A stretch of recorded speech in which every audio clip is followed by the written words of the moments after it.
Alright, we're going to have a conversation about this. The mere exposure effect, also known as the mere presence effect, or as I like to call it, why people have meltdowns after elections. Here we go, kids. It's going to be great. So, the mere exposure effect, psychological phenomenon, which the more you're exposed to something, the more you tend to like it or dislike it. You become more familiar with it. Um, think of it like this: if you were told on the news that, or not even news, if you just saw in the newspaper, or if you saw on an ad, especially ads, this is advertising is where this is so big. It's like, oh, this chicken nugget, or this car, or this thing, and you just start seeing it more and more and more and more and more. You're going to be, oh, I like that a little bit more. When you go around it, you're going to think it's the best thing out there. Or if you look at it, and go, I don't like that. The more you see it, the more you're going to dislike it. Um,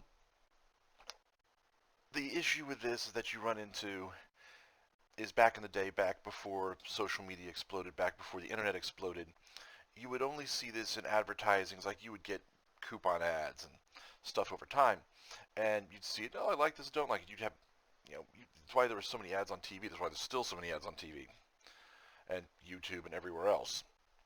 But your social media algorithms feed this. I'll give you a great example of this. I was, during this last election cycle, I would make comments or posts on certain places on X, and I was told very quickly by the X algorithm, oh, because you posted on this, you must like this. And I started getting inundated with that kind of content. I'm like, I was posting to either troll or to make a point. I don't want to see this all the time. So I went in and corrected it. But you see this happen all the time. So when you're, like I said, when you combined the mere exposure and social media, you'll get people who just lose their mind like crazy when something that they perceived was real, that they thought was actual, factual, isn't. So, a brief history of the mirror exposure effect was first observed in 1876 by by one Gustav Fechner. Robert, I'm going to butcher this, but it's Zanuck, noted that a subject which was exposed to the stimulus, or in this case, whatever the stimulus was, color, smell, um, being complimented by certain people, being yelled at by certain people, they would become more favorable or less favorable. And the research by Bornstein, in the late 80s showed that a person could be exposed to someone they didn't like and dislike them more. And yeah, this is, like I said, this was almost exclusively used in marketing and advertising since the early 60s. It's why, when you go into places, certain things, certain colors are set up. The mere exposure effect is all over the place. For marketing majors and advertising majors, welcome to psychology, because half of what you're doing is psychology. And so the problem is when exposed to the reality, um, I'll give you a great example of this. So, and I will use this from the current zeitgeist of all the meltdowns that are happening due to the election of, or the re-election of President Donald Trump for 2024. There was a lot of things said that were hyperbolic, just pure hyperbole, semantics, a argument to appeal to, an argument to appeal to the feelings of an individual. A great example of this is, and this was fact-checked false by Snopes, but you kept hearing people do it. You heard Vice President Harris, you heard former President Obama, you heard President Joe Biden all say that President-elect Trump had made the statements back during his first administration about there were very fine people on both sides of the Charlottesville incident. Snopes fact-checked this as false. Context is key. But because that part was rehashed over and over and over again, some of these people believed it. Even the people who should have known it was false believed it because they just kept exposing themselves to it. Another great example of this is you live in a certain area and a certain color car keeps getting broken into, and you happen to own that car, and it only happened like 4 or 5 times, but every single social media place, every single newspaper starts reporting on it over the course of a week, you're going to think your car is vulnerable when it might have just been a bunch of punk teens doing something stupid. The biggest problem that you run into is um, when it comes to the mere exposure effect is when the thing that you have believed, the thing that you believe is more prevalent, the thing you believe that's more there ceases to be. It hits you like a brick, and you get smacked in the face. You fall over. You're like, oh my god, what the hell happened? The answer is pretty simple. You didn't diversify your media intake. You were literally in an echo chamber. Echo chambers are this huge giant thing that exist. I'm not immune. No, I don't know anybody who is immune. You go into an echo chamber. What is it? You're just getting information from all one source. Oh, I only want to listen to conservatives, so I'm going to listen to people like, Tim Pool, not Tim Pool, he's moderate, but like Ben Shapiro or Steven Crowder, or I want to listen to more liberal stuff. I'm going to go to MSNBC, or I'm going to listen to, well, not CNN. That's a whole other issue with them. Nor do I know, or Fox.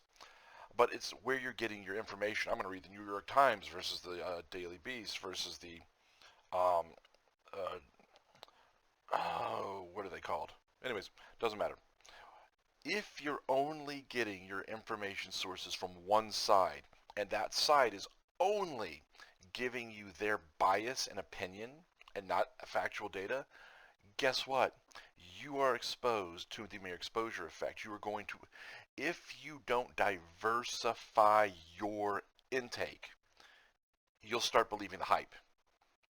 And so I was originally going to make a video. I thought it'd be really humorous. I'm going to bring in all these other people who've been screaming and hollering and losing their minds over the election because the part of me that's a veteran found it humorous. The part of me as a therapist was like, yeah, let's not humor them. Why? Because some of those people were doing that for internet clout. Nothing but clicks. They knew they'd get traction, clicks, and start trending if they made these outrageous videos. Some of these people may have been having a legitimate issue, and I'm like, I don't want to expose them, but I also don't want to encourage them. So instead I did this. But yeah, it's squirrely, it's crazy, it's annoying. You're looking at all these things, you're watching these people lose their minds, and it's like, why? The answer is they believe the hype. Pure and simple. Doesn't matter if you're on the right, doesn't matter if you're on the left, doesn't matter if you're in the middle. If you believe the hype and you fall for it, and the hype is the hype, it just goes away, you're going to be standing there looking like an idiot. I've done it, other people have done it, and at the end of the day, it's like, how do you avoid it? Diversify your media intake. Period. Don't just look at the views you agree with, look at the views you disagree with. Because then you can avoid this problem. And same thing with mere exposure. If you keep exposing yourself to the same thing, if it's something you like, you're going to like it more. If it's something you don't like, you're going to like it less. If it's someone you don't like, you're going to really not like them. If it's someone you do like, you're going to like them more. Case in point, people asking, how can these people that saw all this stuff that Donald Trump did, why would they vote for him? Because unfortunately for the Harris campaign, all they talked about was him. If you're going to get people to notice you, you have to talk about you, which is all Trump does. If you want to talk about your opponent, that's fine. But at some point you have to differentiate yourself and that was one of the huge issues. You got to diversify, you got to spread out, and this goes for veterans, this goes for non-veterans. When I say veterans, I'll give you a great example. Navy SEALs, Army Rangers, Marine Force Recon, Cavalry, Special Forces, Green Berets, 101st, 82nd, 10th Mountain. I'm just going because I was Army, so I don't know all the Marine ones or the Marine Air Force ones. The 160th Night Stalkers. If you're surrounded by this, it's like if you like them, you're gonna like them more. If you don't like them, you're gonna like them less. But you get the hype. There is a hype about it. If you're a 9mm guy or a 45 guy, see. If you prefer Fords, you prefer Chevys, the mere exposure effect is going to play into this. You just got to understand that. And so, like I said, how you beat it? Quite simple. Diversify. Look at other things. Don't get your sources of information from one place. And be careful, because as fun as it is to watch people lose their minds on the internet, and factually I'm all for, as I said on my Facebook, I don't care who you voted for. If you need help, your money's good with me. I don't know if that makes me a mercenary or a capitalist, but I'm just saying, if you need it, it's there. At the end of the day, the mere exposure effect, or also known as the mere presence effect, is an aspect of advertising, marketing, and just in general, the more you're told something, the more it's real to you. The more you're told something, the more prevalent it is. If you're told, yeah, actually I had a thought there, but no, I'm going to not just know. But if you're told things are worse than they are, you're going to think they're worse than they are. If you're told things are better than they are, you're going to think they're better than they are. Now here's where reality steps in. If you're told they're worse than they are, and then you go out and reality confirms this, you're going to believe it even more. If you're told it's better than it is, and you go out and reality opposes this, well, now you've got to question. Now you question your own reality, and you're like, am I living in the right world? What's going on? Have I been lied to? Which is the entire reason why people have total meltdowns, especially at election season, when when they believe the hype. Hopefully you've enjoyed this. Hopefully it's been educational. I am Government Property. I specialize in working with veterans and first responders, as well as educating therapists and just in general educating people when it comes to psychology. I have good fun doing this. At the end of the day, hopefully you learned something. Hopefully you're able to, carry this on. Hopefully you're able to apply it. So if you like what I do, subscribe, share. It helps me. It helps the YouTube algorithm. Let me become your mere exposure effect. Okay, enough of my creepy laughter. But yeah, I'll catch you guys next time. Government Property out.